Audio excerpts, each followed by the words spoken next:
Yields gained ground. Damian Troisi, New York. The Federal Reserve says all major banks passed this year's stress tests, showing they can withstand a hypothetical severe economic downturn. However, the tests were less rigorous than in previous years, with milder assumptions and excluding risks like exposure to private credit. I'm Ben Thomas, AP News. Thanks for listening. This is 820 AM, WCPT Willow Springs, and streaming worldwide at WCPT820.com. We are Chicago's progressive talk, where facts matter. Now, your WCPT 820 weather update. I'm meteorologist Ray Miller from the Weatherology Weather Center. Partly cloudy tonight, low temperature of 68 degrees, northwest winds at 10 to 20 miles an hour.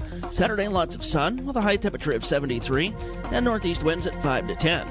On Sunday, we'll see scattered showers and thunderstorms with highs reaching the low 90s.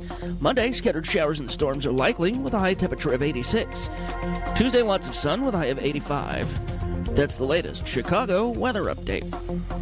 Right now, it's 88.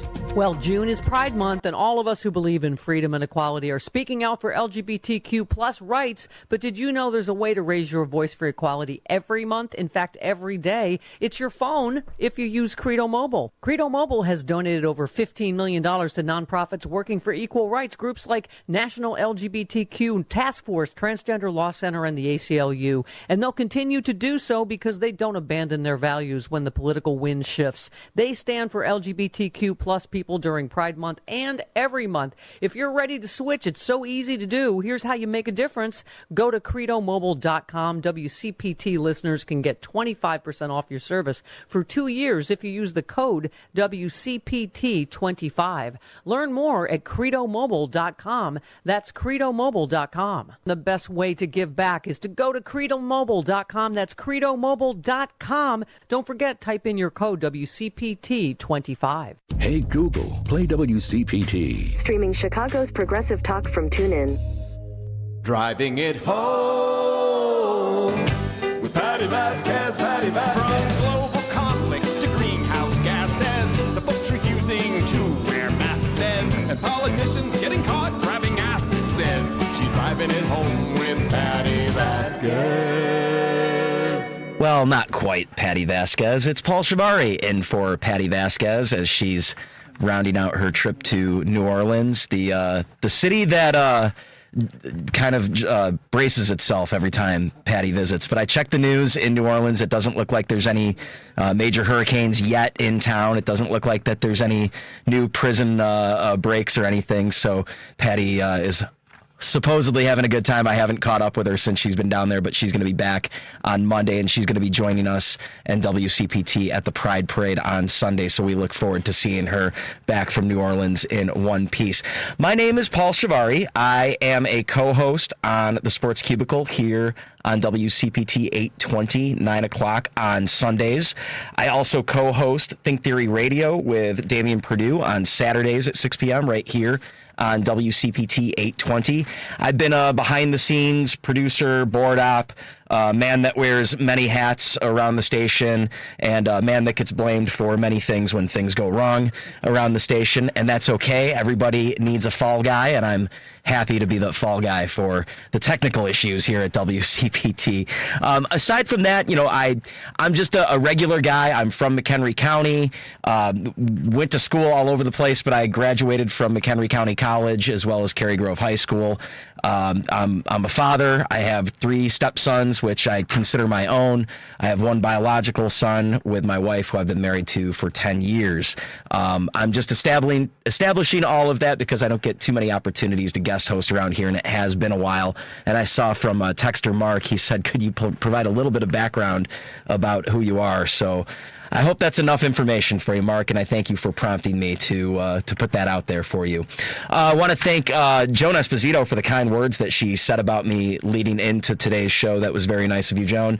And I want to thank WCPT and Heartland Signals Management for giving me this opportunity, as well as Patti Vasquez and Jerry Wolski, who thought of me as a guest host for today. So a very eventful day, I would say. I had forgot leading up to it that this is the big day for the Supreme Court with their session wrapping up, and there were quite a few rulings, many controversial.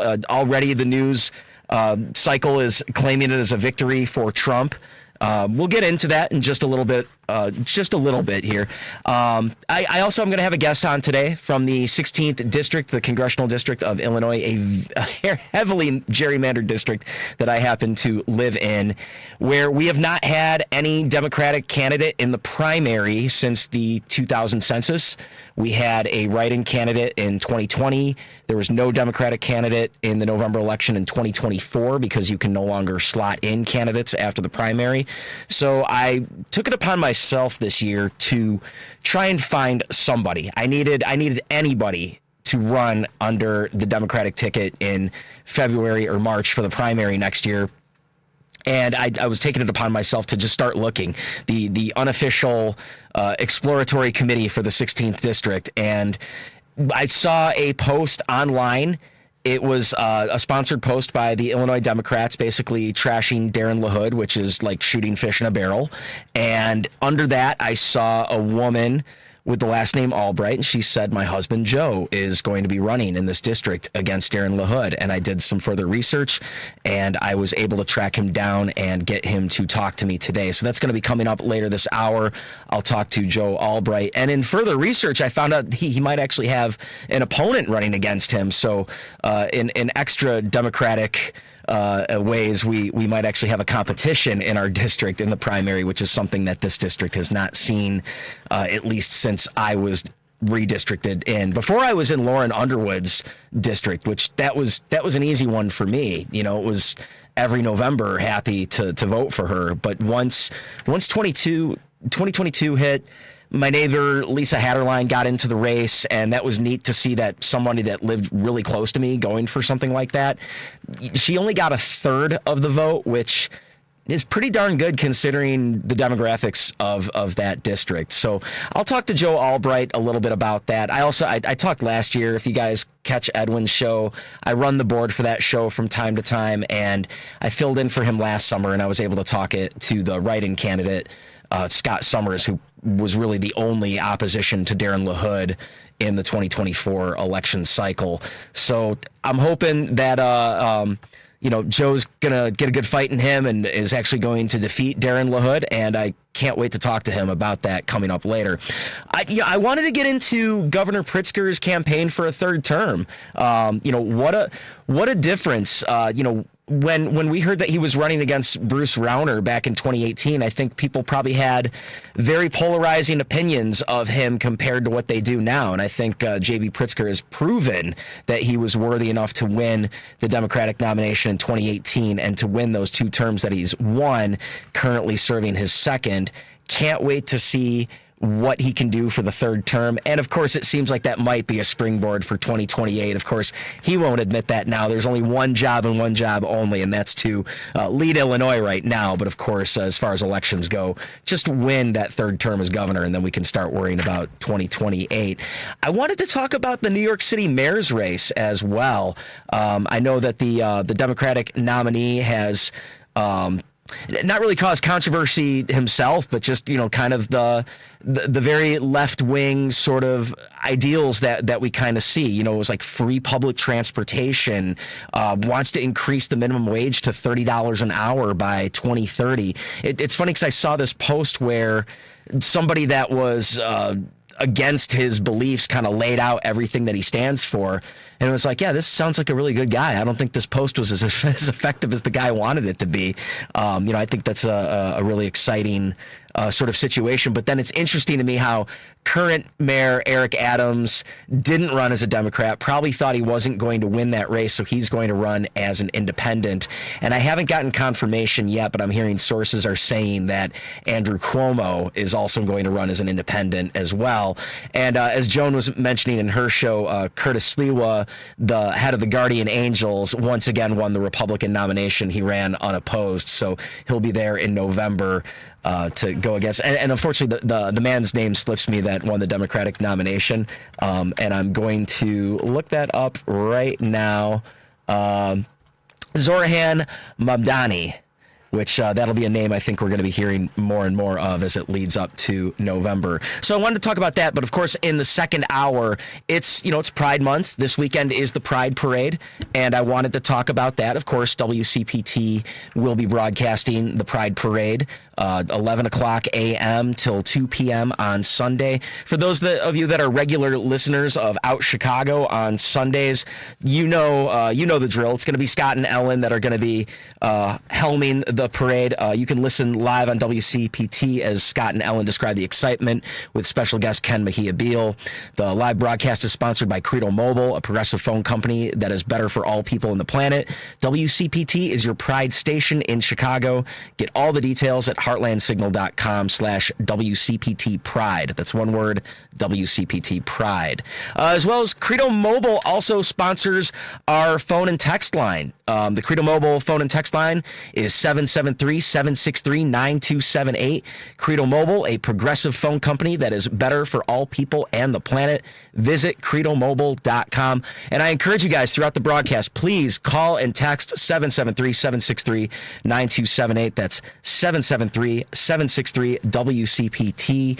I look forward to what you all have to say. And I brought up the New York City mayor's race. I believe that is ranked choice voting. And I've got Jim from Chicago on the line that wants to talk about ranked choice voting. Jim, what's on your mind? Hi, Paul. I was listening to Jones' show yesterday, and she had my favorite reporter, Brian Campbell, on. And he pointed out that the Irish have had ranked choice voting since they won independence in 2021, 1921. So it's almost been 100 years they've had it. And they seem to be delighted with it. And he explained it so easily. You get 5 choices, then you go up the thing. But when I first, because Patty mentioned this a couple times on her show, at first blush, the list sounds complicated because I always fear that we don't get, we don't get, what do we get? About 60% of the people vote, 40% don't bother to vote. So how do we sell ranked choice voting? And just think of it, Paul. In my mind, you could eliminate money out of politics would become secondary to people's really who they like in a series. You got 5 candidates, and 2 of them you like, 3 of them you don't like. Then that's how this guy got elected in New York. How long is New York? I didn't even know New York City had ranked choice voting. That surprised me. Yeah, that's. I'm kind of reading about it right now in The Hill. They had an article, "What to Know About Ranked Choice Voting" as New York City heads to the polls. That was earlier this week, and I'm still relatively new to it. I understand the idea that you're kind of ranking them so that. It's not all in one, right? It's not like everybody, because there might be a candidate that is, you're kind of maybe split between 2 candidates. Well, I like these 2 guys, but I don't like that guy. Or, as long as everybody but that guy wins, I'm happy with whoever gets the nomination. So I think that provides for that. And I think on a municipal level, like with New York City, or hopefully right here in Chicago, that, we can see that. I mean, as think back of the last 2 mayoral elections, it always gets down to that runoff. But I think we had like 11 different people run in 2019. We had, I think about 7 to 9 or something like that ran in 2023. I would imagine that there's going to be many people stepping up in the next couple of years for the 2027 election. So it might be too early to see Chicago get ranked choice voting by the next time that they vote in 2027. But I think right here would be a great place to apply that before we start seeing it in maybe statewide elections in Illinois. Well, I agree wholeheartedly, but your imagination could run wild with this because if we adopted it as a country, we would change the maps. I mean, nobody would know. Nobody could be sure. They couldn't spend enough money to get their candidate elected. That's my point. Campbell was very erudite. He said that he was in Germany, and these people were knocking on his door a couple of times, and he talked to them, and their party was like they had no chance. But by just knocking on doors and talking to people, they got 25% of the vote. So he was surprised. But he said it just shows that if you get candidates that go to your issues, in our case, hospitalization for all and better wages and so on and so forth, if you can get people and convince them that your candidate is closer to that, I mean, it would take the Citizen United case and just throw it right out the window. And we have to do something about the Supreme Court. We have to work around it somehow, use our imagination to work around it.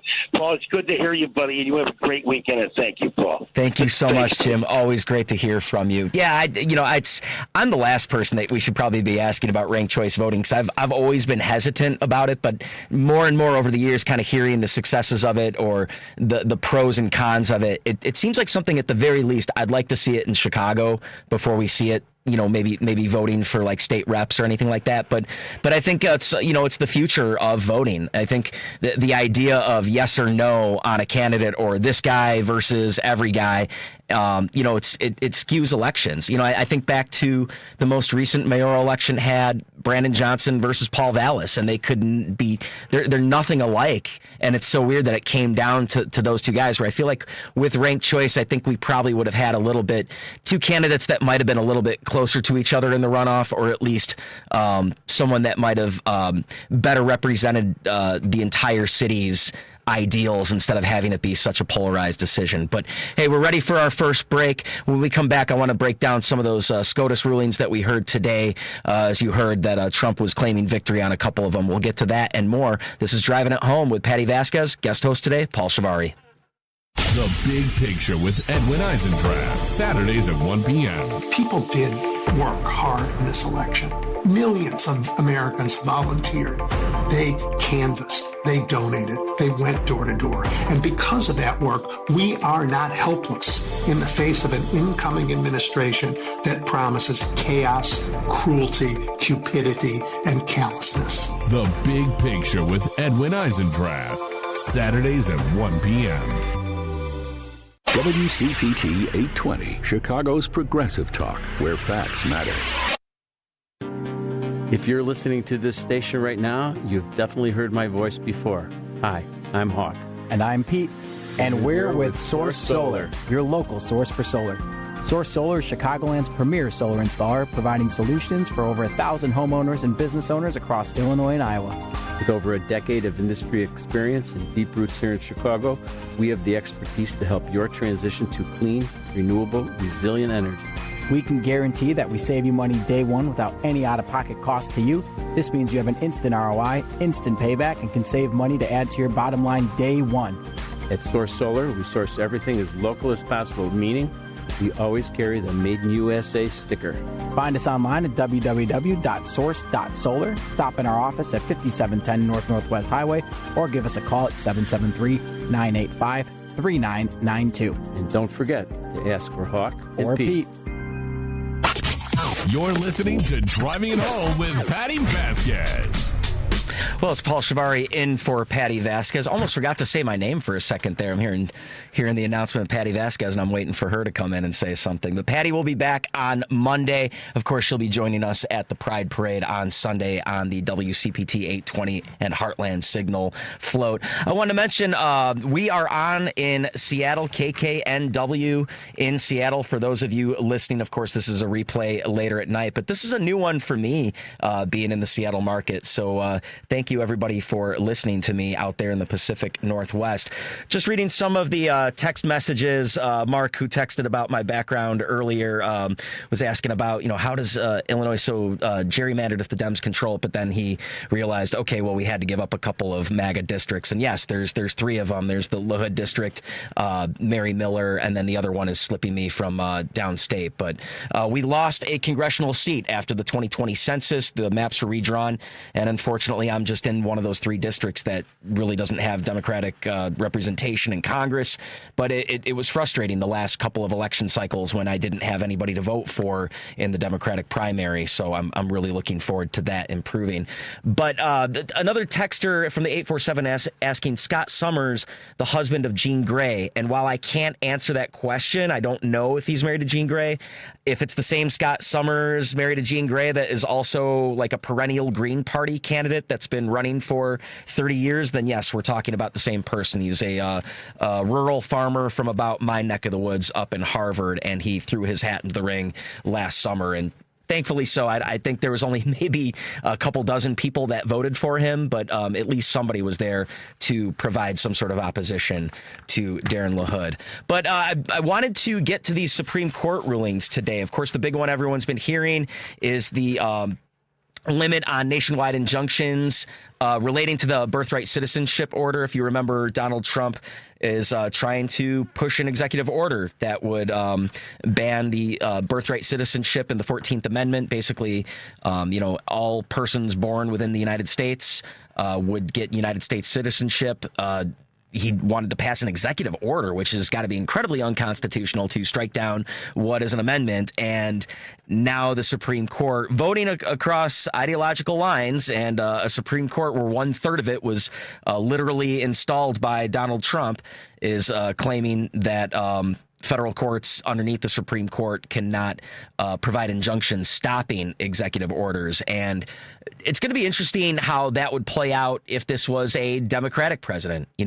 For those of you on the Trump side of things that are, claiming victory and spiking the football already on this, what would happen if a Democratic president did an executive order banning assault rifles? Would you cry that that's unconstitutional? What other argument would you have aside from that? The Supreme Court. Now, granted, the Supreme Court, I could see going against that if it's still 6-3 with the conservative majority. But these are the types of things where, think about it the other way. Think about it. You may like it how it goes this way. Would you like it if it applied to something that you didn't like? And that's the one example that I would point to is, you've claimed, those of you on the right have claimed that Biden was going to take your guns. Didn't happen. Obama was going to take your guns. Didn't happen. Clinton's going to take your guns. Didn't really happen. But now you have a president that's trying to EO away a literal constitutional amendment, and the Supreme Court is more or less backing on that. They punted on a decision on whether he could do that, and hopefully they'll come up with some sort of decision on that later. But this was kind of a victory for the Trump administration today, because now those several courts, I think there were 6 of them, but they listened to 3 of them today that actually had their argument presented to the Supreme Court, and the Supreme Court walks away saying that they're limiting nationwide injunctions. Another one was parents can opt their kids out of classes with LGBTQ book characters. Basically, they can opt out. They excuse their children from classes that would conflict with their religious beliefs. This was once again another 6-3 ideological decision. It's for months, the public had school boards, administrators, teachers worried about how to navigate opt-out demands that include LGBTQ characters in books to science classes that teach Darwin's theory of evolution. Well, now they just created a way where children in public schools can just opt out of those classes. It provides for a larger argument of where exactly does LGBTQ intersect with religious ideological lines or religious beliefs. Where in the Bible does it say that people can't be trans, people can't be gay? There's a little bit of gray area in that. So it just seems to me that that's crazy that especially in a land that claims freedom of religion would grant something, and I don't know what that is grounded in. Another one we saw was the Supreme Court upholding a key Obamacare measure on preventative care. This was interesting in the sense that it wasn't ideological lines, obviously, because it was 6-3, of course, but this was the three liberal judges being joined by Amy Coney Barrett, Brett Kavanaugh, and Chief Justice John Roberts that would uphold the Preventative Services Task Force to continue determining which services will be available free of cost to Americans covered by the Affordable Care Act. So stay tuned on that one. They also, this one I didn't know if I was going to get deep into this one, but the Supreme Court sides with Texas's age verification law for porn sites.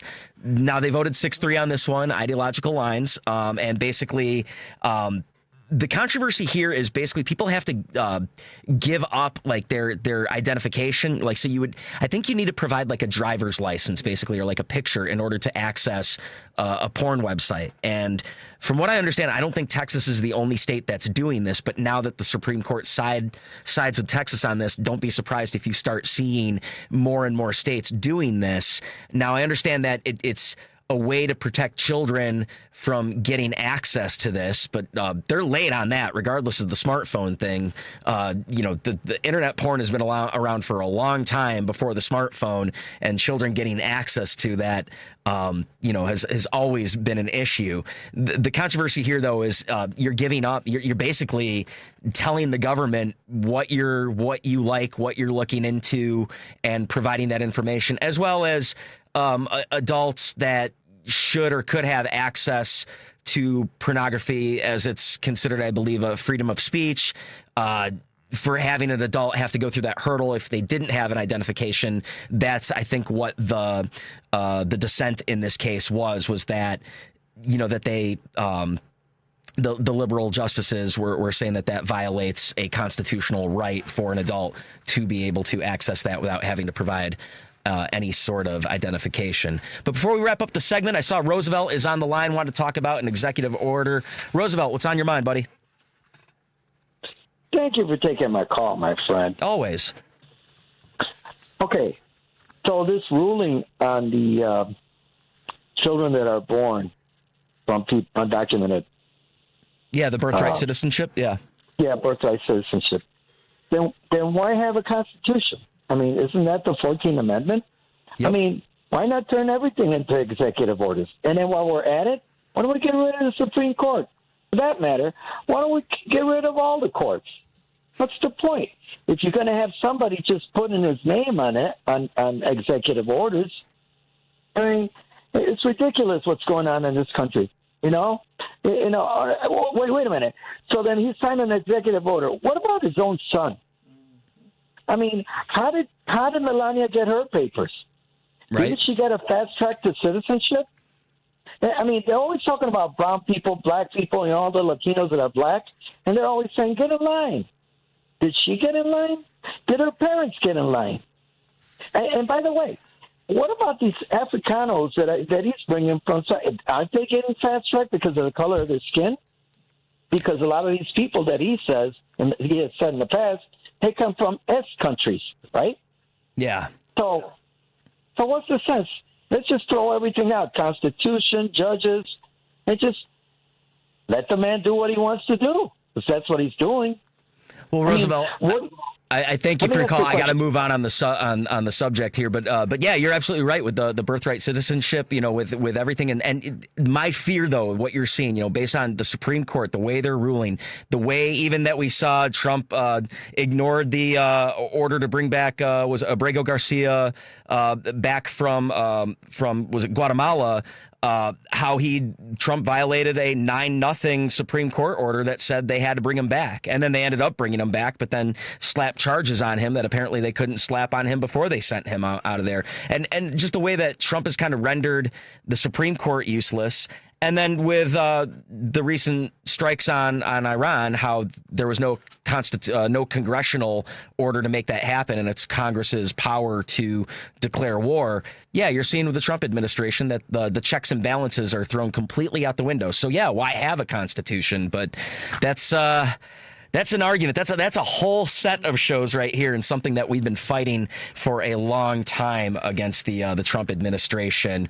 But coming up, I've got a guest that's going to be joining me. His name is Joe Albright. He's going to be running for Congress in the 16th District, and he'll be with us next right here on Driving It Home with Patti Vasquez on Heartland Signal and KKNW Seattle. You're listening to WCPT 820. Here's the latest Chicago weather update. I'm meteorologist Ray Miller from the Weatherology Weather Center. Partly cloudy tonight, low temperature of 68 degrees, northwest winds at 10 to 20 miles an hour. Saturday, lots of sun with a high temperature of 73, and northeast winds at 5 to 10. On Sunday, we'll see scattered showers and thunderstorms with highs reaching the low 90s. Monday, scattered showers and storms are likely with a high temperature of 86.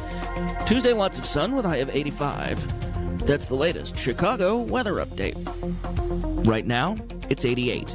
This is Chicago's Progressive Talk, 820 AM, WCPT Willow Springs, and online at WCPT820.com, where facts matter. Choose Views with Richard Chew. The badassery in us has to come out. It just does. Shake off the fear, shake off the worry, and be ready to do something. Like Mrs. Obama said, now we really have to do something. And the number one thing is connect with each other and be strong and support those who we care about and make sure that we are moving forward and protecting this process. Richard Chu, weekday mornings at 6 on WCPT 820.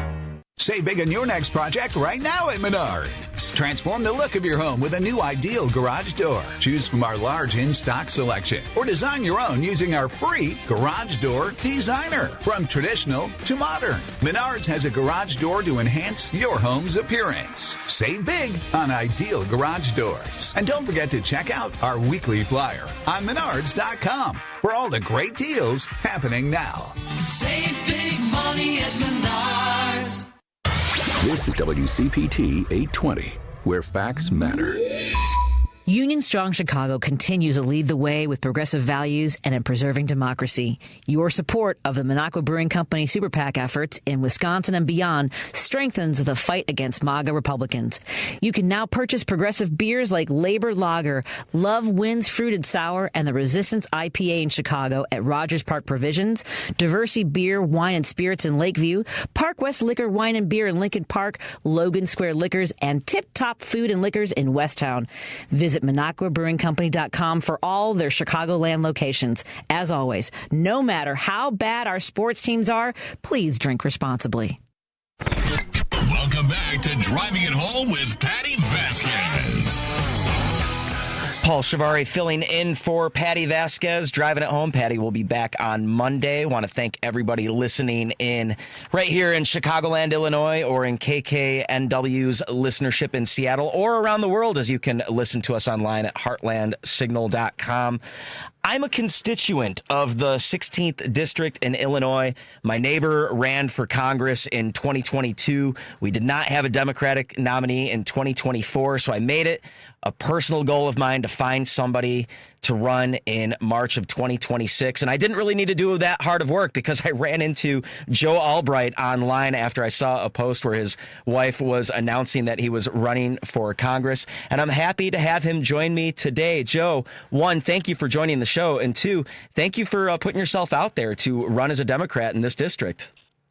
Well, thank you, Paul. My pleasure for both you and the district. I found it necessary.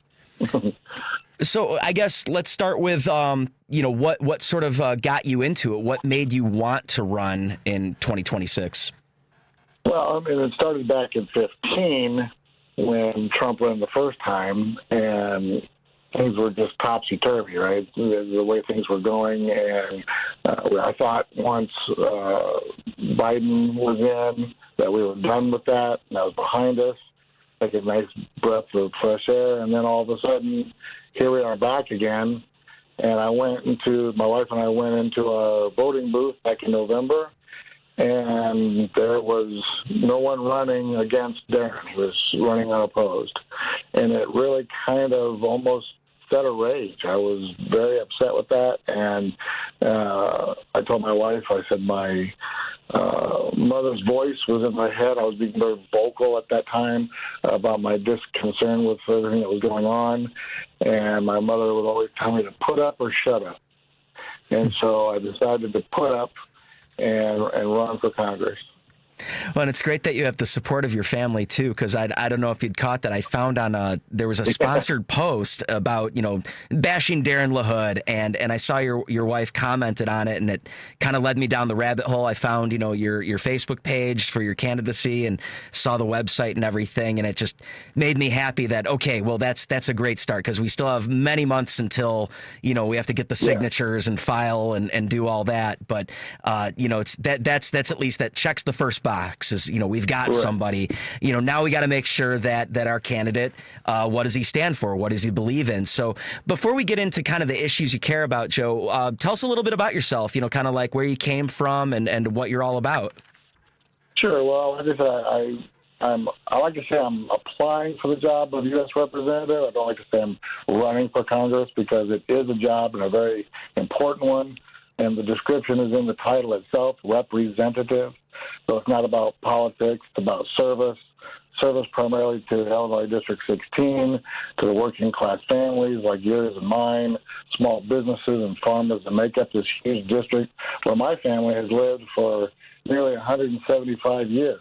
I was born in Princeton, Illinois. I grew up in Chillicothe, lived my adult life in the Chivari area, and I currently live near Germantown Hills, Illinois, and I serve on the Spring Bay Township Board.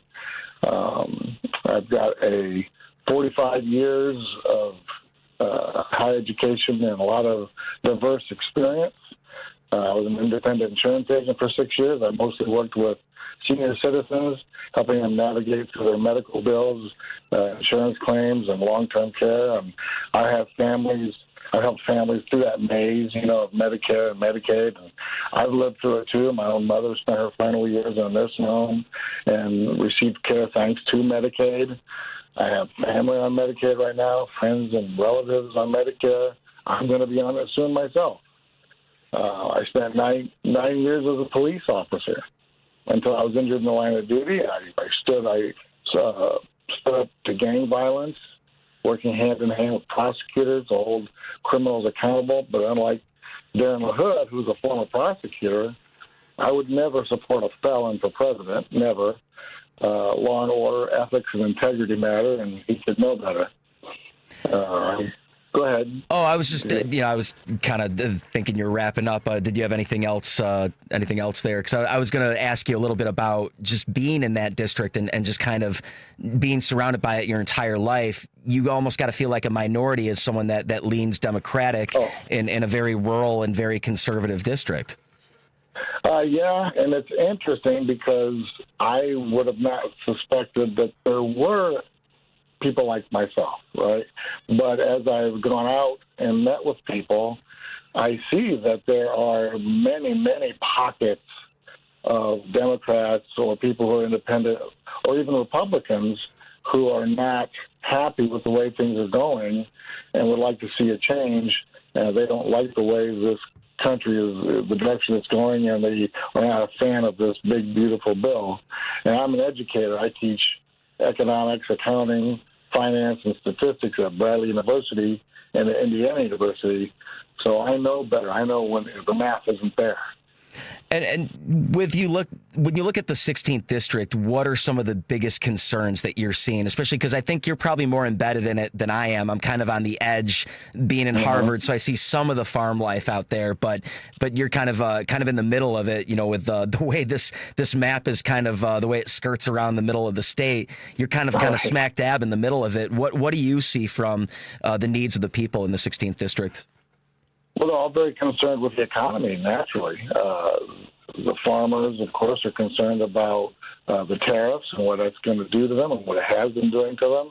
I've had a woman come up to me twice, 2 different events, crying because she said they've had the family farm for decades, and this was the first year that they actually think they might actually lose the farm. And so they're very much worried about economics, the tariffs, and, of course, health care, Medicare, and Social Security. Does the immigration affect, are there a lot of migrant workers that help out on these farms? I haven't seen that personally myself, but having grown up in the area, I used to work for farms, and I did see it way back when. I'm quite certain it's there now.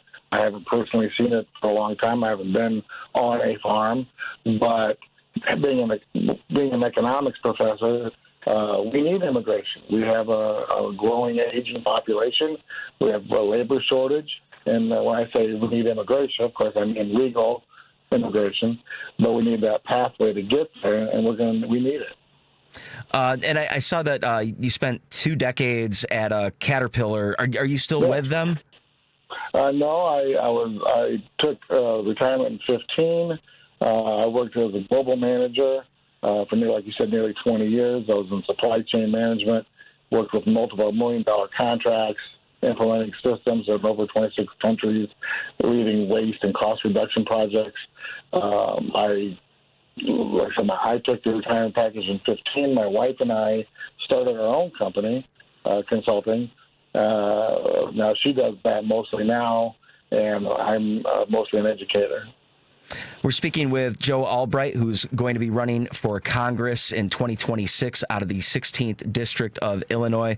All right, so Joe, let's say you win the election in November of 2026. You get to serve in Congress. What are going to be some of the issues that you would like to tackle first? Well, people have asked me that, of course, routinely, and it's going to be I'll be there in 27, January of 27, and God knows what our country's going to look like then, right? And so it's going to be scattered. It can be scattered to the wind. And we'll have to. And what we need to be doing is, as this stuff's being dismantled, we need to be formulating plans on how to either be working with the states in some form of a oversight type capacity, or how do we bring those programs back into the federal government. But that's going to depend on what type of situation we're going to be looking at then. But that's what I do now. I go in and I assess with companies their as is, determine the gap analysis for the 2B, and formulate a plan. But we're going to do that as it's being done now. And when I was researching kind of what you've been up to, I noticed you did an event in Ogle County, and that you might actually have a challenger in the primary, Paul Nolly, and that was something that I had just learned. Do you know Paul at all? And I saw that was neat that you were both at the same event. Even though that you're both going to be in opposition coming up in the next election cycle here. Oh yeah, no, I've met with Paul numerous times, and his nice family and nice man, and we say the same things, right? I mean, it's him and I have the same platform.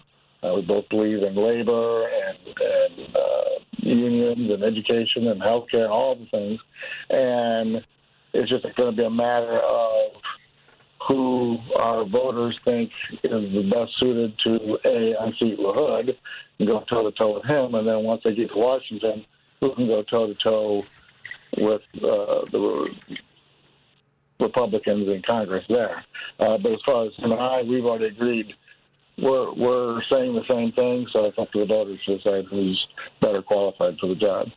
I was kind of hoping that I saw Darren LaHood was interested in running for the Senate seat that would be open after Dick Durbin leaves, and I was hoping that would be the case. I haven't heard any follow up to that, if he was any serious about throwing his hat into the ring. But I suppose not having an incumbent candidate to compete against would be a great advantage to you in that election. But have you heard anything about Darren LaHood, if he even intends on running in 2026 for the 16th district, or if he's planning on running it in the Senate?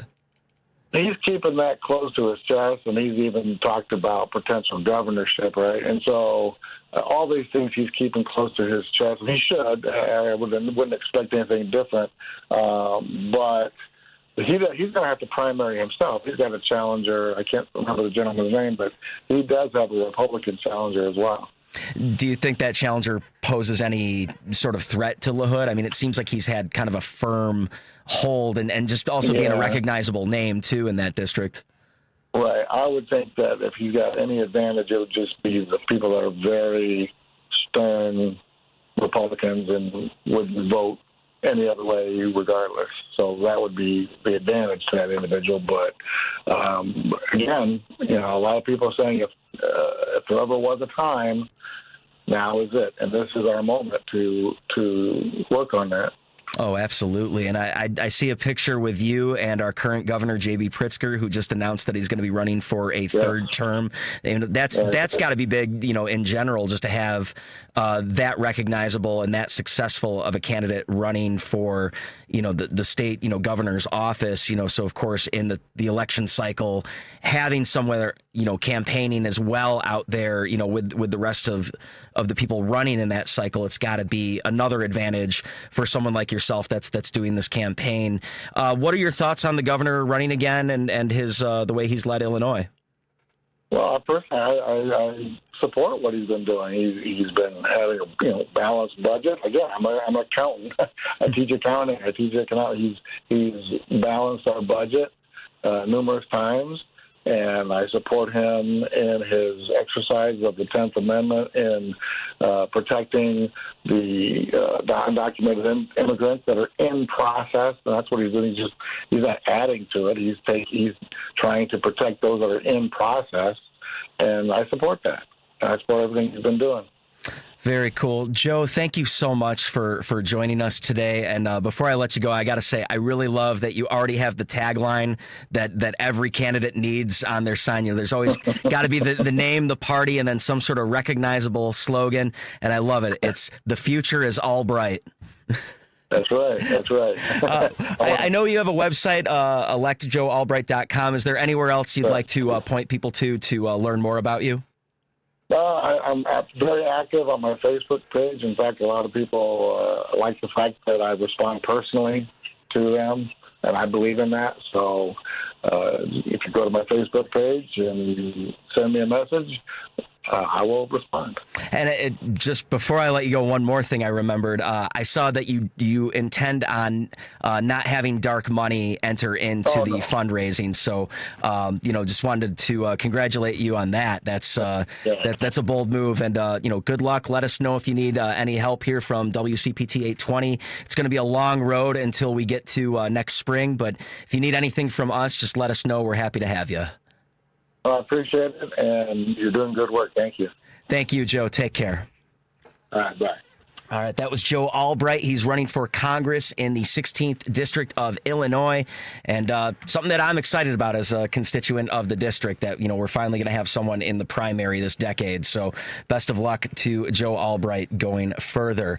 But hey, we're going to take it into the next segment here. If you guys want to give us a call, the number here is 773-763-9278.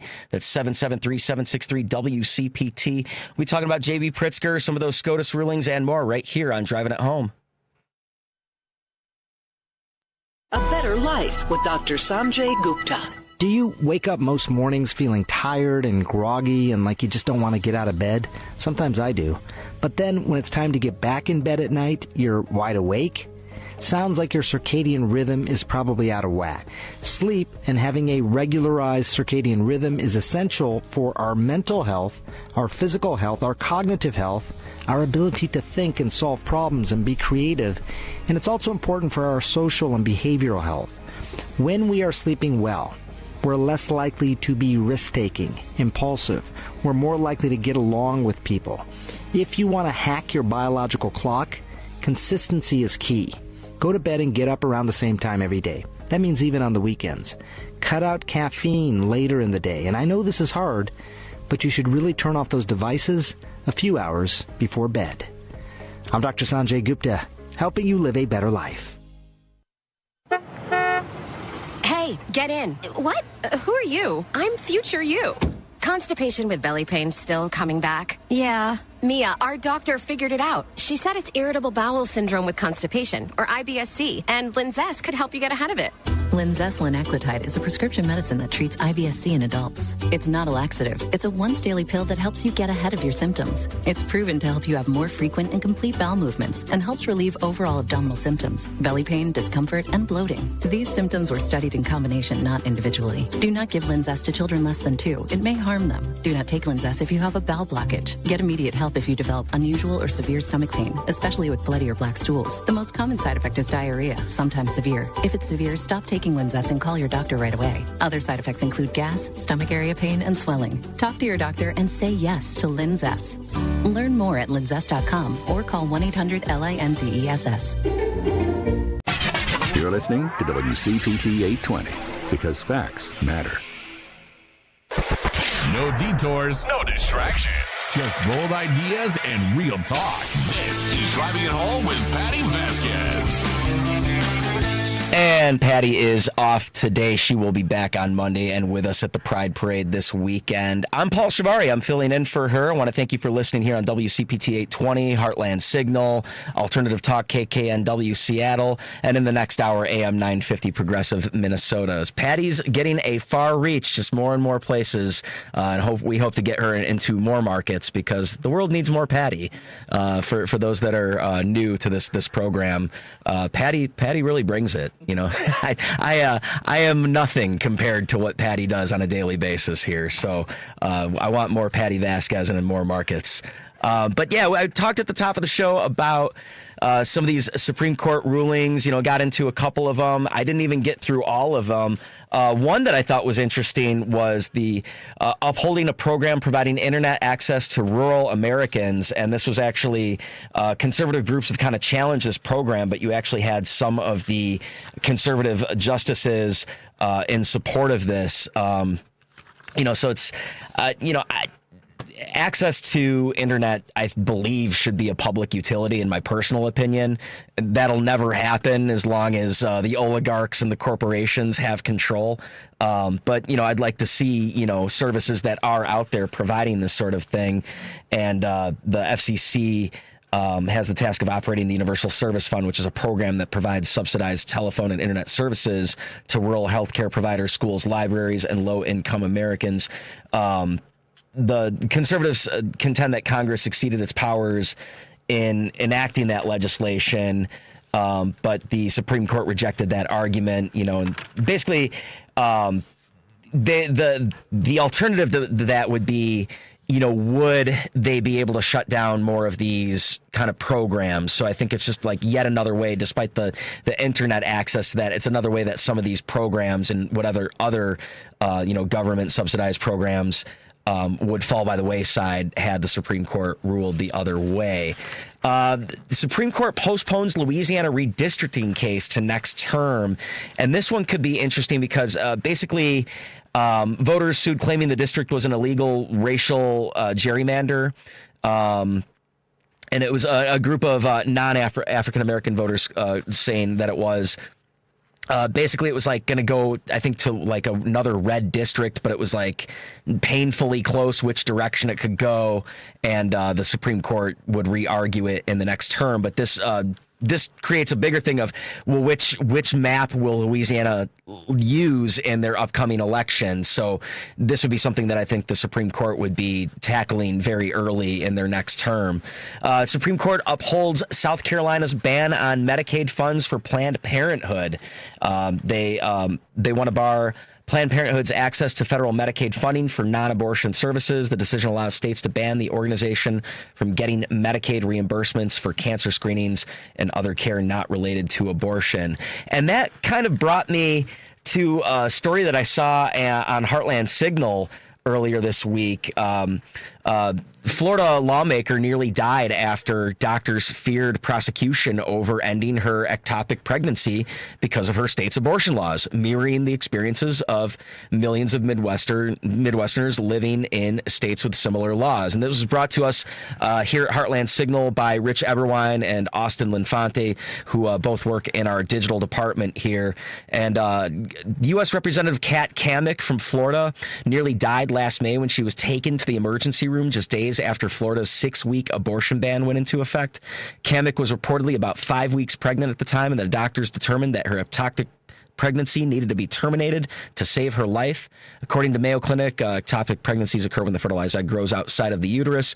Ectopic pregnancies cannot be carried to term and can be fatal if they are not treated quickly. But of course, with the new abortion laws, that is kind of a tricky philosophical conundrum for those that don't want to be jailed or sued for malpractice. So I don't know if Cammack has come around on her thoughts on abortion, but you see that it's, here it affected one of their own. And I think ultimately she ended up getting the treatment that she needed. But it's, it's one of those things where would she have been as lucky if she wasn't a lawmaker? I don't know, but I thought that was an interesting story, and we got stories like that and more at Heartland Signal. So, don't hesitate to check out our website as, our digital team really brings it. A lot of stories that you might not see in other places, and stories that interestingly enough, you might see pop up in different places. I was, doing my usual scrolling of Facebook that I do last week, and I follow George Takei, the Star Trek actor, famed gay rights activist, very vocal on social media, has millions of followers. And I see Rajna Krishnamurthy and Jonathan Jackson, two of our own congressmen here in Illinois in the U.S. Congress, and they were denied access to the ICE offices in Chicago. Well, Heartland Signal put out a post about that, and I'm scrolling Facebook and I see George Takei. I'm like, oh, there's Krishnamurthy, there's Jackson, George Takei's posting about it. But then I see Heartland Signal was the source, and it's just amazing to see that the work that we're doing here is getting pushed out to larger audiences. So that's always exciting when you see these stories kind of make it to a mass audience, because it's especially like the story I just told you about Kat Kamek, almost getting denied, medical treatment because of abortion laws in Florida. These are the types of stories that you're going to see, various things where the out-of-pocket things that right-wingers might say in their state legislatures, these guys are sifting through all of that and finding these things and publicizing it and showing some of the crazies that are on the right that are actually elected to office. But yeah, that's one of many stories and more. Before we wrap up this hour, I want to remind you, don't forget you can listen to, rate, and share the Driving at Home full episodes and featured interviews podcast. They're both available on Spotify, Apple Podcasts, TuneIn, iHeartRadio, YouTube, and Amazon. Search for Driving at Home with Patti Vasquez, or get the links on Patti's show page by visiting heartlandsignal.com and clicking on her picture. And of course, I encourage you to call me, 773-763-9278 on the Credo Mobile phone and text line. Credo Mobile, a progressive phone company that is better for all people and the planet. Visit credomobile.com and listen to WCPT's exclusive live broadcast of the Chicago Pride Parade, sponsored by Credo Mobile, this Sunday, 11 a.m. to 2 p.m. Central. Of course, Scott and Ellen are going to be helming the parade coverage, along with special guest Ken Mejia Beal, who you've heard on this program. Ken's a regular guest host on this program. And the CPT live parade broadcast is sponsored by Credo Mobile as well. So get all the details at heartlandsignal.com/WCPT Pride. And in this next hour, I do want to kind of talk about what is the state of LGBTQ rights. Of course, various states have passed legislation banning trans athletes at the high school level, defining gender and sex and limiting it to what your gender is at birth. A story that I had covered a couple of years ago for the Sports Cubicle was how Indiana, amongst other states, was trying to ban trans athletes at the high school level, and their conservative governor, Eric Holcomb, vetoed that bill back in 2022, but it was overridden by the Indiana legislature. Despite that, they passed new legislature this recent year, and it was quickly put into effect by their governor, Mike Braun, who is even a little bit more MAGA than Eric Holcomb was. So I'm going to get to some of that in the next hour. But hey, stick with us. It's Driving at Home with Patti Vasquez. Paul Chivari sitting in with her. Thank you for listening on WCPT 820 in Chicago and KKNW in Seattle. This is Tony Moray. I'm an estate planning lawyer who drafts living trusts and wills. Since the election, I've been hearing from my clients, many of them fellow WCPT listeners, and we all wonder, how did this happen and what can we do? The how is, of course, very complicated. My thoughts as regard to what we can do is simple but important. We need to take extra care of those we love. Having an estate plan using either a living trust or will can provide comfort in uncertain times like these. When the progressive values we hold dear are under attack, I feel we must make sure that our personal lives are secure and then work out from there.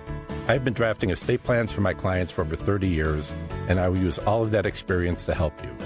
Please call me at 847-996-0496. My website is morelawoffice.com. That's Morey spelled M-O-R-E-E.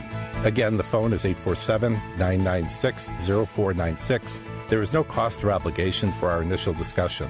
I look forward to speaking with you. You just realized your business needed to hire someone yesterday. How can you find an amazing candidate fast? Easy. Just use Indeed. Start at Indeed.com/credit. AP News, I'm Ben Thomas. In New York, arguments complete in Sean Diddy Combs' trial. Julie Walker reports from the court. The jury of 8 men and 4 women in the sex trafficking and racketeering trial will get instructions from the judge Monday and then start deliberating the fate of the 55-year-old music mogul, who, if convicted, could spend the rest of his life in prison. Over 2 days, jurors heard 10 hours of closing arguments from the prosecution and the defense. Combs' lawyer said the government is overreaching. He said, "Where's the crime scene? It's your sex life," and told jurors to summon the courage to acquit him. While prosecutors said the defense was trying to blame the government and the witnesses for what Diddy is accused of, and that there's no separating the violence and the sex, telling jurors it's time for him to be held accountable. Combs, who did not testify, denies the charges. He sat in court Friday in a sweater and khakis with rapt attention as his lawyers gave their closing after looking down and slouching during Thursday's prosecution closing. At court in Manhattan, I'm Julie Walker. A divided Supreme Court has ruled individual judges lack the authority to grant nationwide injunctions. Mark Sherman reports it came in a case over President Trump's restrictions on birthright citizenship. Nothing will happen for at least 30 days under the terms of Justice Amy Coney Barrett's majority opinion. What we can expect is that lower courts that have previously ruled on birthright citizenship will now reconsider their orders and, if necessary, tailor them to comply with the Supreme Court decision. Already, immigrants' rights groups have filed a new amended complaints trying to find a different way to protect their clients as well as other women who may be pregnant and are not here in the United States legally. The latest inflation gauge puts it at a 2.3% annual pace, and stocks closed out a winning week with the S&P and the NASDAQ at new highs. This is AP News. Gethin Coolbaugh with the story of a Kenyan runner. 3-time Olympic champion Faith Kipyegon failed in her bid to become the first woman to run a mile in under 4 minutes, but still made history. I would say I give it all. On Thursday in Paris, she clocked 4 minutes, 6.42 seconds, surpassing her world record of 4:07.64. If you give it all, you will not feel like you needed to, push more. The time won't be officially recognized as the event was unofficial. The race featured 13 pacers to reduce drag, but Kipyegon struggled midway through and couldn't shave off the needed 7.65 seconds. How I started and how I finished, it was like one pace. Kipyegon set the women's mile world record 2 years ago and remains a dominant figure in middle distance running. I hope one day, one time, it will be there. I'm Gethin Coolbaugh. And I'm Ben Thomas, AP News. Thanks for listening. This is 820 AM, WCPT Willow Springs, and streaming worldwide at WCPT820.com. We are Chicago's progressive talk, where facts matter. Now, your WCPT 820 weather update. I'm meteorologist Ray Miller from the Weatherology Weather Center. Partly cloudy tonight, low temperature of 68 degrees, northwest winds at 10 to 20 miles an hour. Saturday, lots of sun with a high temperature of 73, and northeast winds at 5 to 10. On Sunday, we'll see scattered showers and thunderstorms with highs reaching the low 90s. Monday, scattered showers and storms are likely with a high temperature of 86. Tuesday, lots of sun with a high of 85. That's the latest Chicago weather update. Right now, it's 88. Teachers are dynamic leaders, shaping a new generation. They bring a variety of perspectives from diverse backgrounds, innovating how they teach to prepare students for our fast-changing world. Achieving this takes skill and expertise. They're tireless explorers, creatively discovering a universe of solutions, telling stories, experimenting, inspiring, mentoring, connecting cultures, and connecting with each other. Leading by example. Experience the unique joy of helping students thrive. Teaching is a journey that shapes lives. Are you ready to begin? Explore teaching at teach.org, a campaign supported by the U.S. Department of Education, Teach.org, and 1 million teachers of color. Alexa, play WCPT. WCPT from TuneIn. Driving it home with Patti Vasquez, Patti Vasquez. From Global to wear masks, says. And politicians getting caught grabbing asses, says. She's driving it home with Patti Vasquez. Paul Chivari is driving it home for you today. Patti is in New Orleans. She'll be back this weekend for the Pride Parade, and she'll be back on Monday, where I was given a list of who she's going to have on the show on Monday. Oh, yeah, there we go. She's back on Monday. Her guest includes Jenny Korotko, the approachable healer, with a Mental Health Monday conversation, so you won't want to miss that. Want to thank everybody who's listening right now on WCPT 820 Heartland Signal, Alternative Talk KKNW Seattle 1150 AM, and AM 950 Progressive Minnesota, who joins us for the show this hour. In the first hour, I talked a little bit about some of the Supreme Court rulings that came out today, and I talked with Joe Albright, who's going to be running for Congress in Illinois' 16th district, and it was enough that one of the people on the Credo Mobile text line said, "Hey, wait, what was your guest's name? My son is a public school teacher in Western Illinois. This is the best news. I want to help spread the word." And so I was happy to send them information about Joe Albright. So you might get that if you text the Credo Mobile phone and text line. You might get a response from me if you have a certain question, whether I answer it on the air or answer it off the air. I am here for you. But if you want to call in, the number here, it's 773-763-9278, 773-763-WCPT. For those of you that don't really know me, I'm Paul Chivari. I work here at the station. I do the Sports Cubicle on the weekends, 9 p.m. on Sundays.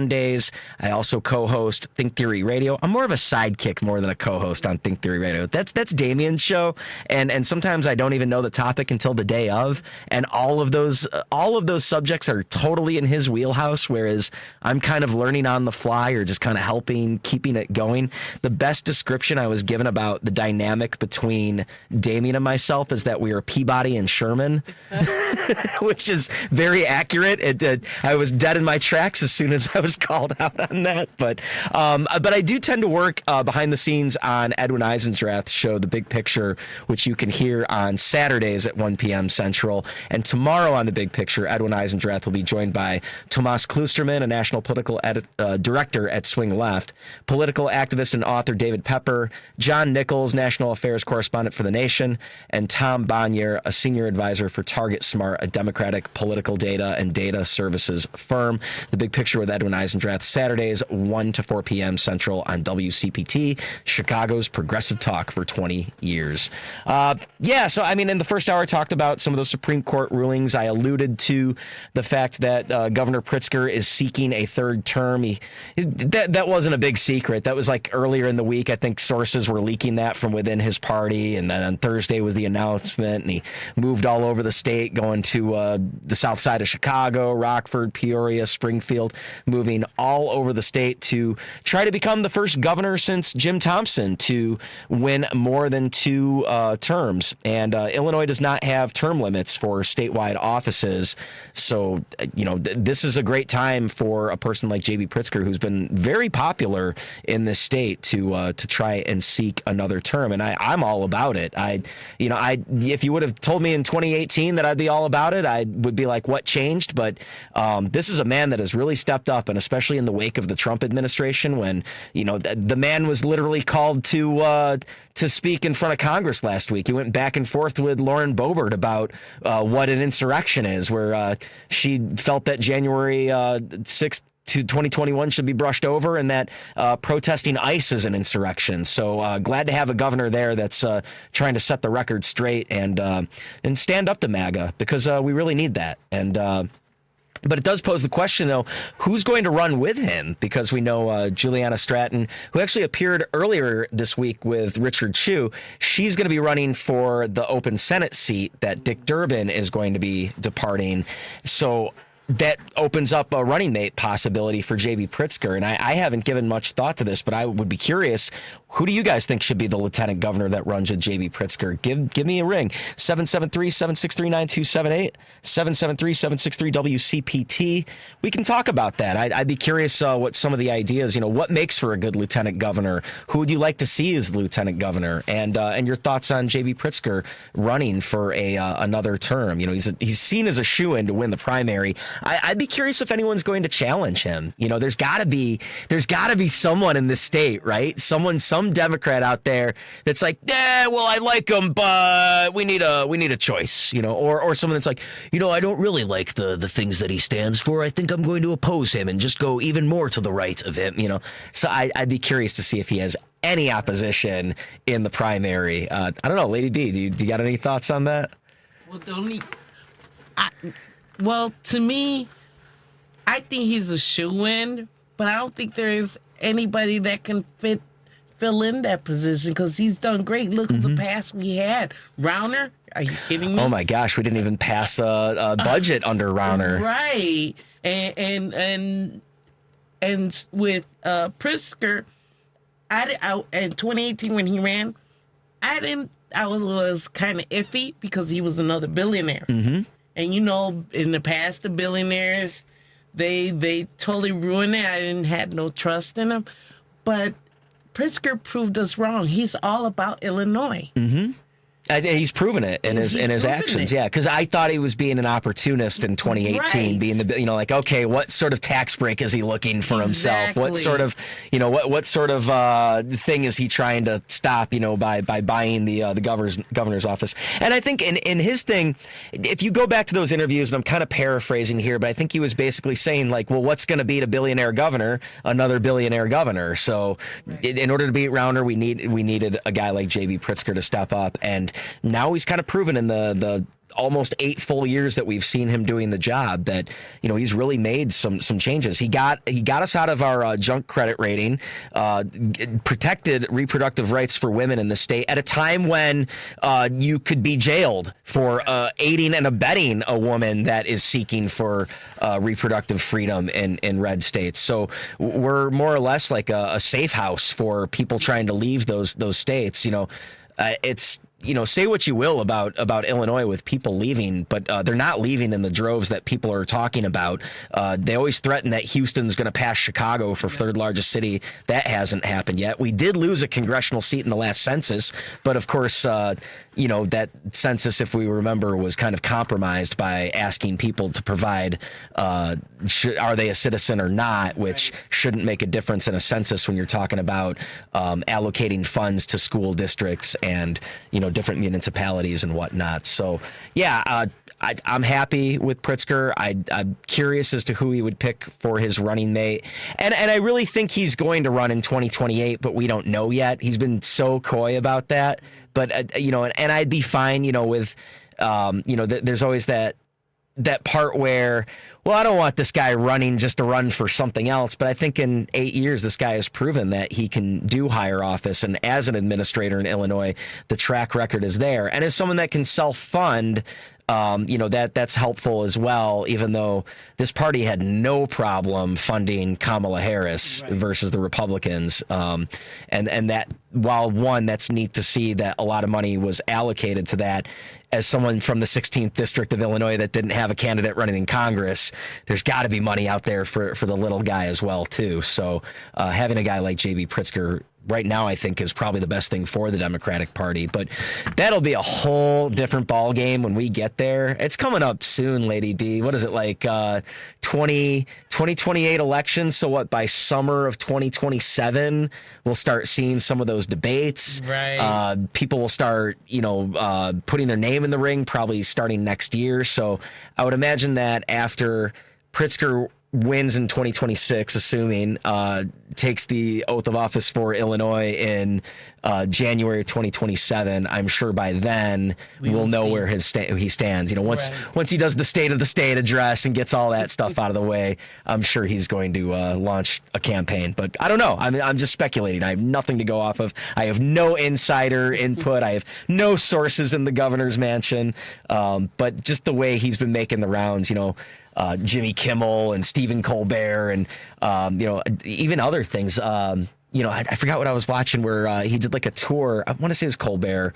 He was like doing a tour of Chicago at like different places, and talking about ketchup on hot dogs and Malort and all those typical Chicago things. So yeah, J.B. Pritzker running for a third term. It's exciting. It was expected, but golly, we got a long way to go until that election, and so many things in our way, and so many instances where we might see our governor step up in the national spotlight even more. And that was something that I think we saw Barack Obama, he was kind of a relative unknown when he was running for Senate in 2004. And, here we are 4 years later. After that, he was the president of the United States. But he had that charisma. You saw it after, he was a keynote speaker at the Democratic Convention in 2004. I remember watching him throw out a first pitch at a White Sox playoff game in 2005. And I was, that man's going to be president one day. I thought maybe by like 2020. I didn't know it'd be within like 4 years. But yeah. This state has produced some really good politicians in the national spotlight, and I'm excited if Governor Pritzker wants to make himself a part of that. But a challenger to him in 2028 that actually could give him a run for his money is Gavin Newsom, the governor of California, who's been in the spotlight for different reasons than J.B. Pritzker, but also kind of battling, with the fires that in the L.A. area last fall, and of course the ICE raids that have been happening.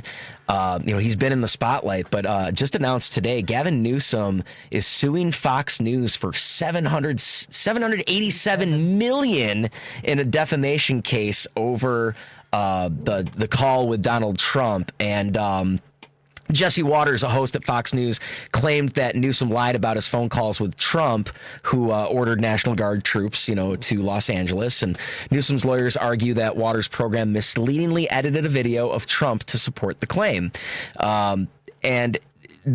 Newsom told Politico, if Fox News wants to lie to the American people on Donald Trump's behalf, it should face consequences, just like it did in the Dominion case. Until Fox is willing to be truthful, I will keep fighting against their propaganda machine.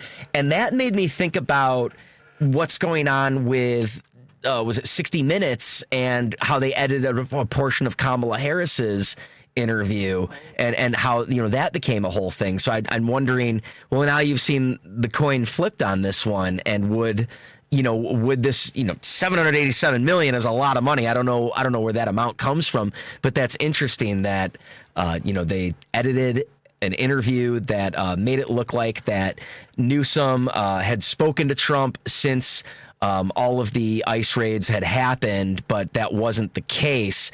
It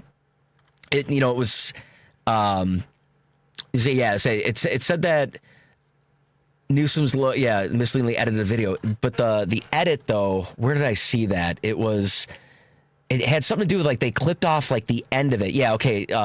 So Newsom's complaint claims he last spoke with Trump approximately 16 minutes by phone on June 7th, one day before the president deployed 2,000 California National Guard troops over Newsom's objections to quell the protests in Los Angeles. Trump, however, told reporters on June 10th he had spoken with Newsom a day ago, implying a conversation took place the same day 700 U.S. Marines were deployed to Los Angeles. Now, Newsom refuted Trump's claim in a post on X minutes later, and Waters played the edited clip of Trump's remarks on air, saying, why would Newsom lie and claim Trump never called him? So that's something that we're going to be keeping an eye on here. And when I saw that, $787 million in a defamation case, that is quite a lot of money. So, but I want your thoughts on that. 773-763-9278, 773-763-WCPT. We're talking about that as the hour gets on here. I want to talk about the different sort of legislation that you're seeing in state legislatures regarding LGBTQ rights, including North Dakota House Bill 1144 that addressed transgender student accommodations and restroom use in North Dakota. But we're going to go take a break here on Driving It Home. When we come back, we'll talk a little bit more about these LGBTQ rights and the state of LGBTQ rights as we are in Pride Month here in 2025. More in a moment on Driving It Home. There are 1,000 ways to say it. Nope. Knock it off. Shut it down. Dream on. No dice. Give it a rest. Not a chance. Or just all text. You focus on the road. As a passenger, you have the power to prevent an accident. There are 1,000 ways to stop a distracted driver. Choose one. A message from CTIA.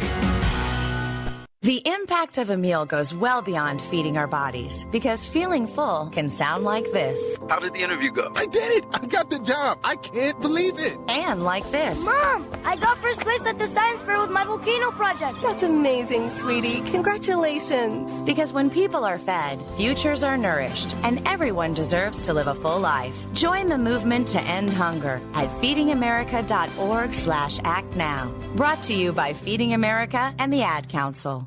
After getting my promotion, the time had come to sell our home, so we got an appraisal. But it was much lower than we expected. Before we had it appraised again, a friend suggested we make some changes. I put my framed vintage Negro League baseball shirt, our African art, and family photos into storage. And that second appraisal came back much higher. It's a shame we had to hide who we are to get a fair home appraisal. A recent study found that Black and Latino homeowners are about twice as likely as white homeowners to get low appraisals. For example, one Black homeowner received an appraisal more than double the original after removing family photos, Black art, and books from her home. If you believe your home has been unfairly appraised because of race or national origin, that could violate the Fair Housing Act. Contact HUD at hud.gov/fairhousing. That's hud.gov/fairhousing. Everyone has a right to fair housing. A public service message from HUD in partnership with the National Fair Housing Alliance. Chicago's Progressive Talk, WCPT 820, where facts matter. If you're listening to this station right now, you've definitely heard my voice before. Hi, I'm Hawk. And I'm Pete. And we're with Source Solar, your local source for solar. Source Solar is Chicagoland's premier solar installer, providing solutions for over 1,000 homeowners and business owners across Illinois and Iowa. With over a decade of industry experience and deep roots here in Chicago, we have the expertise to help your transition to clean, renewable, resilient energy. We can guarantee that we save you money day one without any out-of-pocket cost to you. This means you have an instant ROI, instant payback, and can save money to add to your bottom line day one. At Source Solar, we source everything as local as possible, meaning we always carry the Made in USA sticker. Find us online at www.source.solar. Stop in our office at 5710 North Northwest Highway or give us a call at 773-985-3992. And don't forget to ask for Hawk or Pete. Patti Vasquez is taking your calls now. All right, let's hit it. At 773-763-9278. I got a lot to say. It's Driving It Home with Patti Vasquez. Patti is off today. It's Paul Chivari filling in for her, but I am taking your calls, 773-763-9278. And right now on the line, we've got Barbara from Chicago. Barbara, what's on your mind? Well, let's see. Concerning the Trump issue, I think that we should be compensated as Americans. You know, we're hardworking people. We didn't anticipate this detour that he got us suffering, you know, through. And it doesn't make any sense. And it's not nice, okay, to add it all up. You're not going to be able to make America great again under cruelty. Just not. You're just not going to be able to do it. So what sort of... I think that he should... I'm sorry. Oh, no, go ahead. I'm sorry. Yeah. Okay. I think that he should supply us like a stimulus. Maybe we can go out and buy some comfort food or something like that. I mean... Yeah, I mean that was the hope when they brought in Elon Musk to go through government efficiency and how much money that they were going to save. I know that they never made promises, but the hope was that some of the money that they would save would trickle down to the people. We've seen past Republican and Democratic presidents provide stimulus when the economy was in trouble, and the man campaigned on our grocery prices were too high, our gas prices were too high. And yeah, I think if he wants to help and protect the middle class, we should see something bounce back to us. But the hope was, and thank you for your call, Barbara, the hope was that Democratic leaders were going to tax the richest 1% in this country, and then that money would trickle back down in ways that they can have it go to programs or have it bounce back to the American people. But I just think as long as Trump is in the White House, it would take it took the pandemic for them to provide stimulus checks the last time. And though Congress approved it, it was Trump that, put his name all over it, personally, not personally signing everyone, but making it a point that it was the Trump check and not Congress's act that, was bipartisan. So I think it would take an extreme circumstance to see something like that happen again, such as the worldwide pandemic in 2020. But I don't anticipate that Trump is going to do anything. I mean, you're seeing some of these departments, the Secretary or the Department of Education, maybe completely dismantled. You're seeing cuts to other sorts of departments. Was it Tulsi Gabbard? Her own department was looking for cuts as well. So I think as far as any sort of expanded services for people, it's a fat chance that Donald Trump is going to be looking after the needs of the American people and not his personal friends that stand to benefit from, major legislation that can help macro businesses and larger corporations. But I appreciate that call, Barbara. I think he should provide some sort of bounce back or some sort of stimulus or a way that we can put money back into our communities. And that's the hope. That was kind of the hope with some of the, I don't think you'll ever see reparations in terms of like people personally getting a check from the government, but there's ways that we can improve infrastructure in communities all throughout the United States, regardless of economic backgrounds, places, in this country, there should be no denial of good education, access to clean water, access to food. And yet there are many poverty-stricken places in the United States. And it's just crazy in this day and age with, the people that we have in power and how far out of touch they are with what's truly going down at the ground level. And the only time they seem to really care about it is when they need votes in November. That's just one man's opinion, but this is the same Donald Trump that ran in 2024 on gas prices were too high, egg prices were too high, and then backtracked on it after he got elected, saying that he can't do much to control that. So I don't know.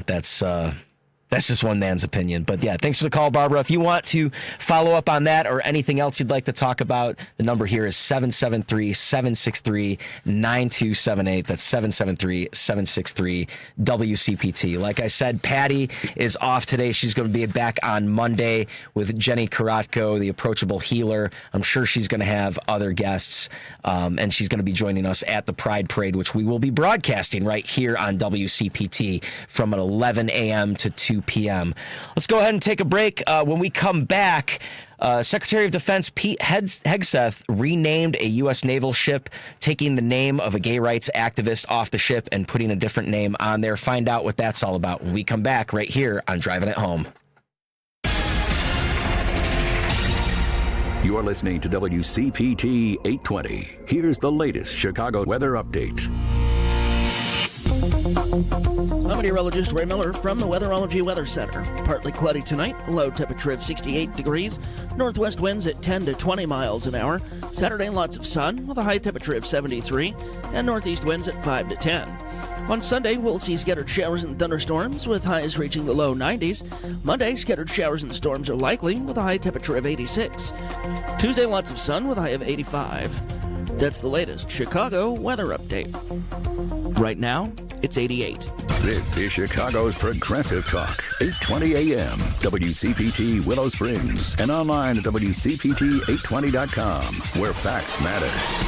Celebrate the culmination of Pride Month in Chicago by attending the Chicago Pride Parade, a celebration of love and unity on Sunday, June 29th. This year's theme, United in Pride, highlights the power of coming together, embracing our diversity, and championing love and equality as one united force. Together, we are unstoppable. You can watch anywhere along the route from Broadway and Grace to Diversity and Sheridan. For more information, visit pridechicago.org and make sure to keep your eyes out for the WCPT float. If you can't attend the parade in person, you can listen live as Scott Duff and Ellen Miller describe all the excitement on WCPT 820 on Sunday, June 29th from 11 a.m. to 2 p.m. The WCPT live parade broadcast is sponsored by the Center in Halstead and by Credo Mobile, a progressive phone company that is better for all people and the planet. Visit credomobile.com. WCPT 820, your Pride station in Chicago. It's summer. Time to enjoy long days, lazy nights, and great food. Because Uber Eats has deals all summer long. So, when hunger strikes, don't sweat it.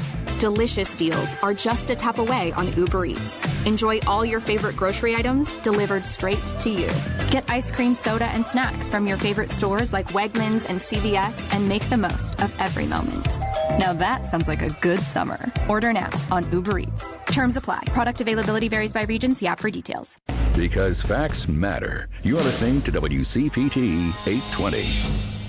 Hi, this is Patti Vasquez. We appreciate all our fans of Driving It Home, and your support of show sponsor Minocqua Brewing Company ensures that our important conversations continue right here on WCPT each weekday from 5 to 7 p.m. You can now find the Resistance IPA, Labor Lager, or the Resistance Pilsner beer at several Illinois locations, including Arminetti Wine and Spirits in Woodstock, Pineapple and Company in North Riverside, Lions Beverage Depot in Arlington Heights, and MP's Liquor, Wine, and Beer in North Aurora. For a full list of Chicagoland locations, please visit MinocquaBrewingCompany.com. As always, please vote and drink responsibly.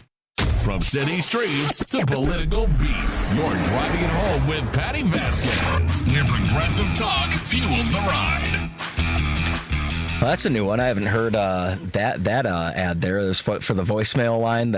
So feel free if you got anything on your mind. You can always leave a voicemail when we are not live on the air, and Patti will be glad to address that for you. If you got something on your mind, feel free to give us a call to that voicemail line. But if you want to talk to me right now, right here, Paul Chivari on June 27th, filling in for Patti Vasquez, you can call me on the Credo mobile phone and text line 773-763-9278. That's 773-763-WCPT. And if you're listening on Alternative Talk, KKNW Seattle 1150 or AM 950 Progressive Minnesota, you're on a delay. The show already took place, so you can't contribute live. But hey, 5 p.m. Central to 7 p.m. Central, you can listen to us on Heartland Signal since we're outside of your local airwaves, and you can participate and talk to Patti or myself or whoever is filling in amongst the cavalcade of different guest hosts that we have right here on the Driving It Home with Patti Vasquez program.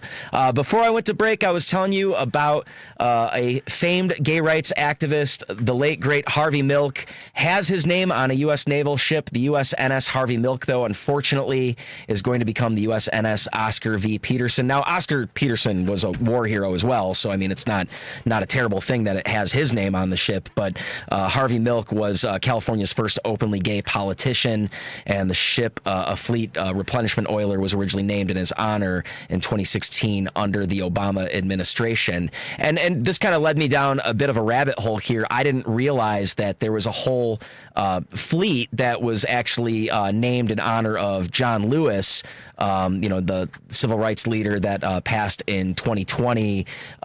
John Lewis has a ship named after him, and it was part of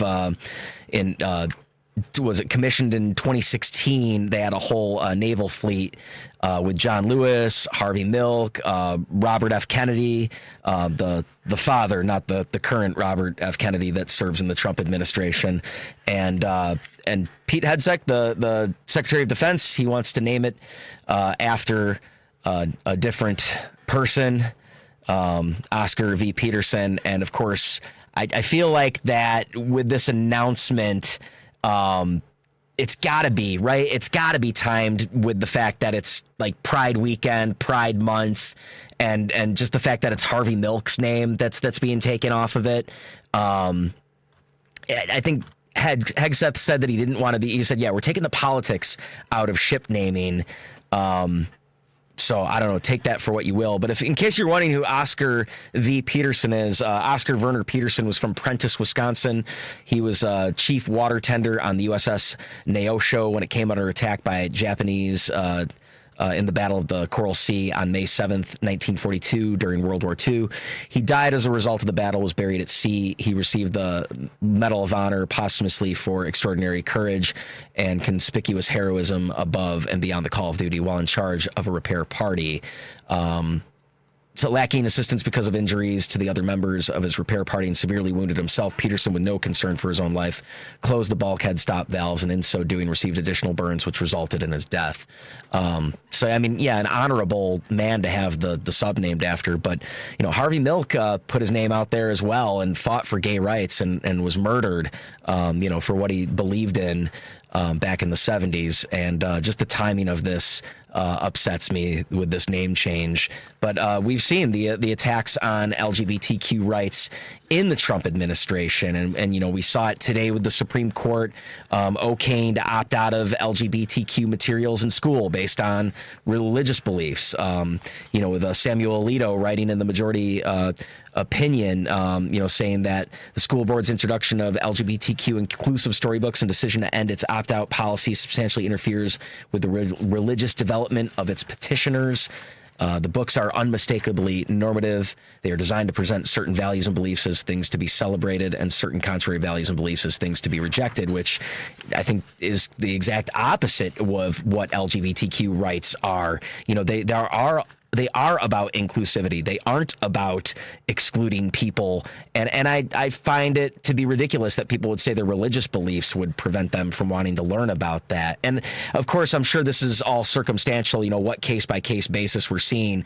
But I think we tend to see the speculation and hyperbole when it comes to people from the conservative side of things. You know, they're afraid that drag queens are going to be grooming their children when I think statistically, you know, you're going to be more harmed for going to a Catholic church than you would be for going to a gay book reading or a drag book reading. But it's Pride weekend, and there's going to be children at the Pride parade, and they're going to see people that are there showing that they want to stand up for their beliefs and they want to be comfortable in their own skin.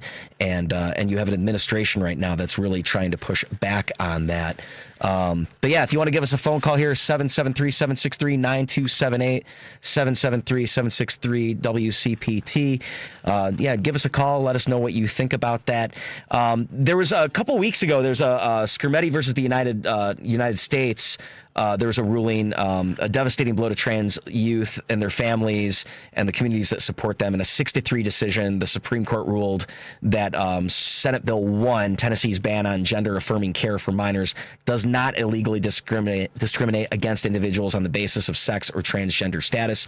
This allows Tennessee and any other states that may choose to follow its discriminatory lead to ban medically necessary health care for minors.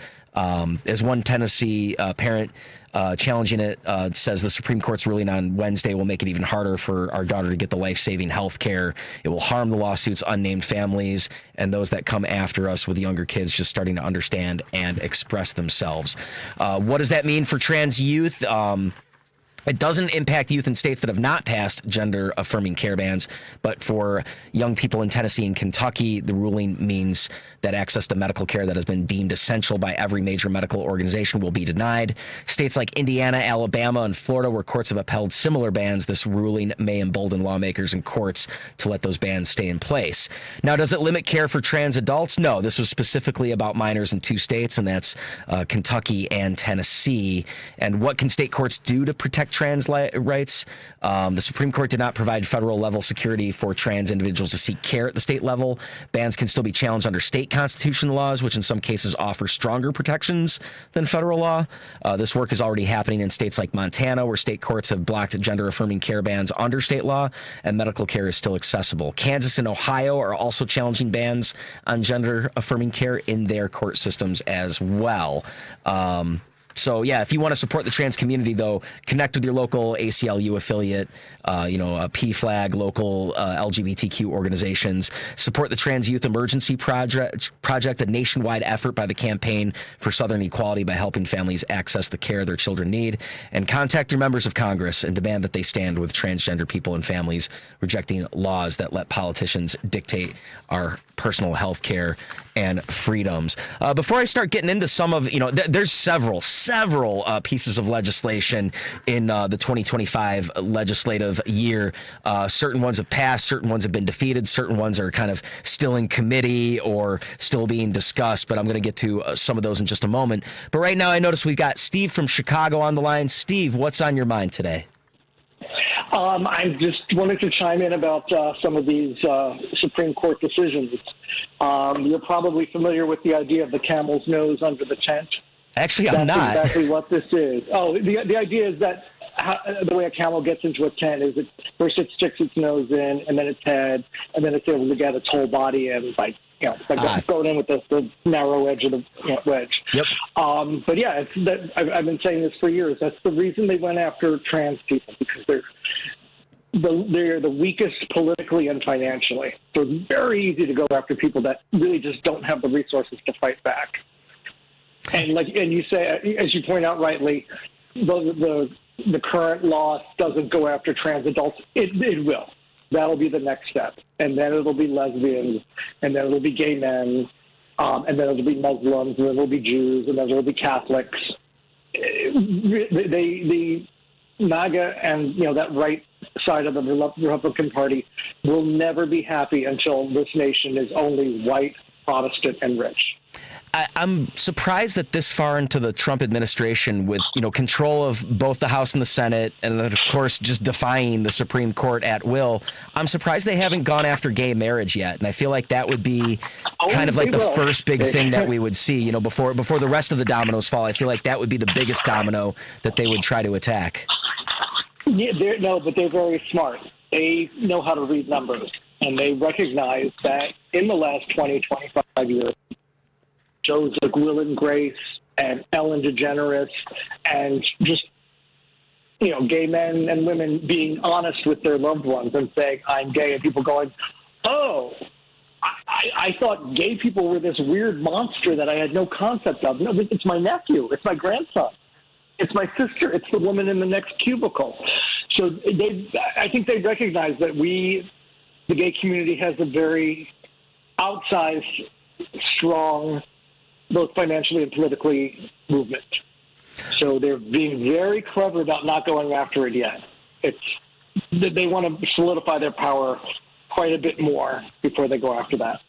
Well, it's why this weekend is very important, like it is every weekend, right? It's like I'm always reminded as a cisgendered male that the Pride Parade started as a riot, in the Stonewall riots, and it was something that I did a little bit of more research on, and I'm going to get to that in just a moment. But Steve, thank you so much for the call. If I could just point out, also, it was not only just a riot. The drag queens threw the first bricks. Because again, they were the ones most backed up against the wall. Again, a cis white Protestant gay man. He had some resources. The black drag queens at Stonewall were probably penniless, and spending their last buck on a drink just to have some peace on a hot summer night. Yeah, in a place where they weren't bothering anyway. Yeah, exactly. And the cops didn't even want to allow them that. When I was doing this research, what surprised me, though, was that New York City had a law up until 1966 that you couldn't be a homosexual. And I know that there were laws like that, but I didn't realize that far into it, that 1966, that's relatively recent time, as a millennial like myself that was born just a couple decades after that. It's just crazy to think that shortly after that law was rescinded, the Stonewall riots happened, and how much has happened since then. I think of people that I went to high school with that were afraid to come out, that have since come out, and now you're seeing that there are children, not children, but young adults that are comfortable coming out, and it's like the people in my generation and the generations before had to go through all of this and fight for all of this so that the future generations could live an easier and normal life and be comfortable in their own skin. So, Steve, thank you so much for the call. And again, that's one of the reasons why they're not pushing back as hard on the gay community, because I'm 59. My nieces and nephews who are in their 20s and 30s were raised to be like, well, of course they're gay people. They're not. That's not weird. That's not strange. That's true of my uncles. That's my cousins. And so again, the Republicans know they have to have a lot more power before they can start going after us. All right. Publicly. Steve, I thank you for the call. I got to run to a break just shortly here, but that's what I'm talking about here. It's it's with it being Pride Parade this weekend. It's not so much a celebration. It's a reminder that there's still a long way to go for us to really fight for these rights and to You didn't think so. You didn't think so in a world that after, Obama passed gay marriage and some of the rights and some of the normalization that you're seeing of people being able to come out and live comfortably in their own skin, that here we are in 2025, back almost where we were in 1969, fighting for our right to have that sort of freedom. But hey, I got to run to a break here. When I come back, I'll tell you a little bit more about the Stonewall riots. And of course, I keep teasing these different acts that I wanted to talk about in these state legislatures. Stay tuned. It's Driving It Home with Patti Vasquez. Paul Chivari filling in. The Rick Smith Show. What comes of all of this chaos? Because look, it's fun to watch. It's interesting to watch as they're literally falling on their face. What does it mean to us? How bad does it get for us? We, the working people of this country, who don't have the kind of wealth to weather a storm, the ones who are going to probably lose our homes, to people like Donald Trump, who does have the wealth to weather the storm, or at least the credit. The Rick Smith Show, weeknights at 7 on WCPT 820. Are you looking for more in this world? Are you ready for something bigger?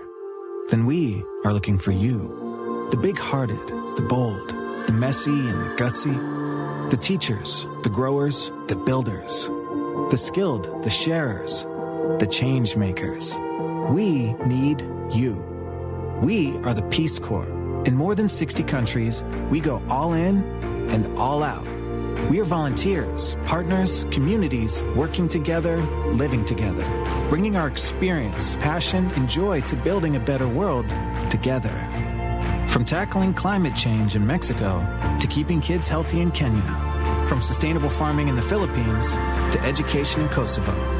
We learn more, give more, share freely, and serve boldly. Are you ready to tackle the tough stuff? To go the distance to make a difference? Then we have a place where you belong. Join us at peacecorps.gov. What's on your to-do list? Check your mail? Get groceries? How about getting your annual vaccines? We can help you check that off. You've got this. Yes, you do. Because we've got you. With local vaccine events and access to transportation, protecting yourself and your loved ones is not a chore anymore. You've got this. A message from the Aging and Disability Vaccination Collaborative, powered by U.S. Aging. Funded by the U.S. Administration for Community Living through a grant to U.S. Aging. Learn more at yougotthis.usaging.org. Hey Google, play WCPT. Streaming Chicago's progressive talk from TuneIn. No detours, no distractions, just bold ideas and real talk. This is Driving It Home with Patti Vasquez. Paul Chivari filling in for Patti Vasquez today. She's going to be back on Monday at her regular time here, 5 p.m. Central, in the Chicagoland area on WCPT 820 Heartland Signal. But of course, right now, you're also hearing me on Alternative Talk, KKNW Seattle 1150 and AM 950 Progressive Minnesota. And I want to thank you for joining me for this last segment here. I wanted to talk about, of course, this hour talking about just LGBTQ rights and where they stand right now. And kind of researching this, I saw, the ACLU was kind to map out some of all the different attacks on LGBTQ rights in U.S. state legislatures. And of course, right here, even in Illinois, you kind of see this as well. While in the Democratic majority of Illinois, a lot of the stuff has gotten defeated and, won't see the light of day. And even if it did pass for some weird reason, the General Assembly, J.B. Pritzker, who actually is very big in the LGBTQ activism community, he would veto that in a heartbeat. I should have mentioned it during the segment where I talked about Governor Pritzker, but he was saying that his parents or his mom was a big gay rights activist and that he was going to the Pride Parade with her and going to those events with her when he was growing up and kind of in his formative years. So he's always been an ally to the community, and I think that's something that's not always brought up first and foremost when it comes to our governor.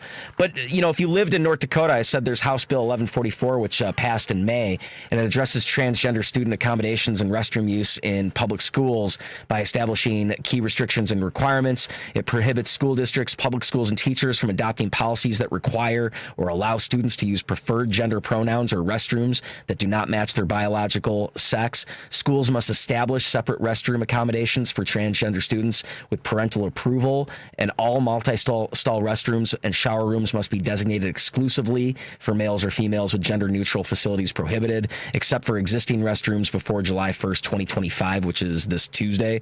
So I guess all of those are going to be grandfathered in. Every bathroom right now in North Dakota in a public school is going to be grandfathered in past this. The bill also mandates that schools cannot adopt policies about a student's transgender status without parental consent and cannot withhold information about such status from parents. Parents are empowered to file complaints with the school district and subsequently with the Attorney General if they believe the school is violating these provisions. And then it kind of goes into what the fine is and all that. That's just one. Arkansas Act 955, passed and signed by Sarah Huckabee Sanders. The act establishes a private cause of action allowing individuals who encounter members of the opposite sex in designated facilities to pursue legal action if proper protocols are not followed. Provisions for civil actions are outlined. Georgia, Senate Bill 36, passed this year. In previous years, state legislatures have failed to pass a so-called Religious Freedom Restoration Act, a.k.a. RFRA. Like those versions, the current bill is framed as an expansion and protection of religious rights, but in reality, it could be used to deny rights to gay people and many others. Supporters will likely use it as a reason to pass anti-LGBTQ plus laws, further restrict reproductive rights, allow business owners to discriminate at their own discretion, and control educational materials in the school. The ACLU of Georgia provided the information on that one, saying it jeopardizes the rights of minorities. Across the country, similar laws have repeatedly been invoked by individuals and businesses to deny services to the LGBTQ plus community. And religion could be cited to deny housing, health care, and equal pay to black people, women, interracial couples, and others. It historically has been in Georgia and elsewhere. Additionally, the bill could open the floodgates for lawsuits against the state and poke holes in policies Georgia already has on the books. But yeah, this led me to... with it being Pride Parade weekend, and, we always think of it as, it's a chance to, party and have fun, and it's the summer. This was rooted in something that wasn't necessarily a happy thing, but it was a way for the people to fight back. And the Stonewall riots, or the Stonewall Uprising, began in the early hours of June 28th, 1969. So tomorrow will be that anniversary. And it's when New York City police raided the Stonewall Inn, a gay club located in Greenwich Village in New York City. The raid sparked a riot among bar patrons and neighborhood residents as police roughly hauled employees and patrons out of the bar, leading to 6 days of protests and violent clashes with law enforcement outside the bar on Christopher Street, in neighboring streets, and a nearby Christopher Park. The Stonewall riots served as a catalyst for the gay rights movement in the United States and all around the world. The preceding decades of the 60s were not friendly for lesbian, gay, bisexual, and transgender Americans. There was, like I was saying earlier, laws in New York City just shortly before this that didn't allow people to be openly homosexual. For such reasons, the LGBT individuals flocked to gay bars and clubs, places of refuge where they could express themselves openly and socialize without worry. But the New York State Liquor Authority penalized and shut down these establishments that served alcohol to known or suspected LGBT individuals, arguing that the mere gathering of homosexuals was, quote, disorderly. Thanks to activists' efforts, these regulations were overturned in 1966, and LGBT patrons could then be served alcohol, but engaging in gay behavior in public, holding hands, kissing, dancing with someone of the same sex was still illegal, so police harassment of gay bars continued, and many bars still operated without liquor licenses, in part because they were owned by the mafia. The first documented U.S. gay rights organization was the Society for Human Rights. It was founded in 1924 by Henry Gerber, who was a German immigrant. Police raids forced them to disband in 1925, but not before they had published several issues of their newsletter Friendship and Freedom, the country's first gay interest newsletter. America's first lesbian rights organization, the Daughters of Bilitis, was formed in San Francisco in September 21st, 1955. And 3 years before the Stonewall uprising, members of the Mattachine Society, an organization dedicated to gay rights, staged a sip-in where they openly declared their sexuality at taverns, daring staff to turn them away and suing establishments who did, when the Commission on Human Rights ruled that gay individuals had the right to be served in bars, and police raids were temporarily reduced. Now, the Stonewall Inn, so the crime syndicate saw profit, the mafia, in catering to shunned gay clientele, and by the mid-1960s, the Genovese crime family controlled most Greenwich Village gay bars. In 1966, they purchased Stonewall Inn, a straight bar and restaurant, cheaply renovated it, and reopened it the next year as a gay bar. Stonewall Inn was registered as a type of private, quote, bottle bar, which did not require a liquor license because patrons were supposed to bring their own liquor. Club attendees had to sign their names in a book upon entry to maintain the club's false exclusivity. The Genovese family bribed New York's 6th Police Precinct to ignore the activities occurring within the club. Without police interference, the crime family could cut costs how they saw fit. The club lacked a fire exit, running water behind a bar to wash glasses, clean toilets that routinely overflowed, and palatable drinks that weren't watered down beyond recognition. What's more, the mafia reportedly blackmailed the club's wealthier patrons who wanted to keep their sexuality a secret. Nonetheless, Stonewall Inn quickly became an important Greenwich Village institution. It was large and relatively cheap to enter. It welcomed drag queens who received a bitter reception at other gay bars and clubs. It was a nightly home for many runaways and homeless gay youths who panhandled or shoplifted to afford the entry fee. And it was one of the few, if not the only, gay bar left that allowed dancing. Raids were still a fact of life, but usually corrupt cops would tip off mafia-run bars before they occurred, allowing owners to stash the alcohol that was sold without the liquor license and hide other illegal activities. In fact, the New York Police Department had stormed Stonewall Inn just a few days before the riot-inducing raid. It began in the wee hours of June 28th. It came as a surprise. The bar wasn't tipped off. They were armed with a warrant. Police officers entered the club, roughed up patrons, and finding bootlegged alcohol, arrested 13 people, including employees and people violating the state's gender-appropriate clothing statute, which female officers would take suspected cross-dressing patrons into the bathroom to check their sex.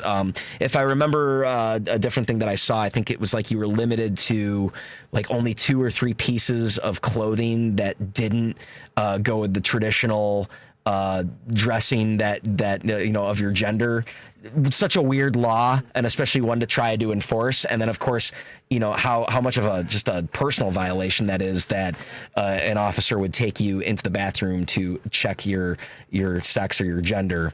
Fed up with constant police harassment and social discrimination, angry patrons and neighborhood residents hung around outside the bar rather than disperse, becoming increasingly agitated as the events unfolded, and people were aggressively manhandled. At one point, an officer hit a lesbian over the head as he forced her into the police van. She shouted to onlookers to act, inciting the crowd to begin throwing pennies, bottles, cobblestones, and other objects at the police.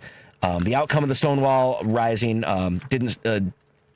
The Stonewall Uprising didn't start the gay rights movement. It was a galvanizing force leading to numerous gay rights organizations, including the Gay Liberation Front, Human Rights Campaign, GLAAD, the Gay and Lesbian Alliance Against Defamation, and PFLAG, Parents, Families, and Friends of Lesbian and Gays. On the one-year anniversary of the riots on June 28, 1970, thousands of people marched in the streets of Manhattan from the Stonewall Inn to Central Park Inn in what was then called Christopher Street Liberation Day, America's first gay pride parade. The parade's official chant was "Say it loud, gay is proud." And in 2016, Barack Obama designated the site of the riots, the Stonewall Inn, Christopher Park, and the surrounding streets and sidewalks, a national monument in recognition of the area's contribution to gay rights. And that's why we get together on the last Sunday of every June to celebrate just the pride of being an ally or a member of the LGBTQ community. And so we encourage you to come out this weekend, go to North Halsted, go to Wrigleyville, go to Lakeview, and participate in the parade. It starts at 11 o'clock. Stay hydrated, my friends. But I got to wrap it up. So I want to thank you for listening. Once again, I'm Paul Chivari. I filled in for Patti Vasquez. Thank you to Joe Albright, who was on the show today. Thank you to Lady B, my producer behind the board today. Thank you to Andy Miles for helping me out as well. Patti Vasquez and Jerry Wolski, of course, the producers of this show and the host of the show, Patti, for thinking of me and having me do this. Thank you to the WCPT and Heartland Signal Management. If you are listening to WCPT 820, stay tuned for Rick Smith. If you're listening to KKNW Alternative Talk in Seattle, stay tuned for Matt McNeil. And if you're listening to AM 950 Minnesota, stay tuned for Ghost Box Radio. I'm Paul Chivari. This has been Driving It Home with Patti Vasquez. Thank you so much. Have a good weekend. Happy Pride Month, everyone.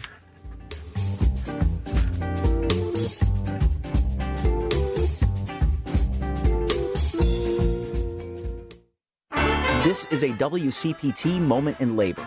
In the summer of 1909 in McKees Rocks, Pennsylvania, the workers of the Pressed Steel Car Company went on strike due to missing wages. 5,000 workers, mostly immigrants from Eastern European countries, walked out. They protested a corrupt payment system called pooling. The workers also claimed their wives and daughters were sexually assaulted in order to repay debts accumulated for food and housing. On average, one worker would die every day from the poor safety conditions. The workers received solidarity from the International Workers of the World, Standard Steel Car Company of Butler, and the Railway Trainmen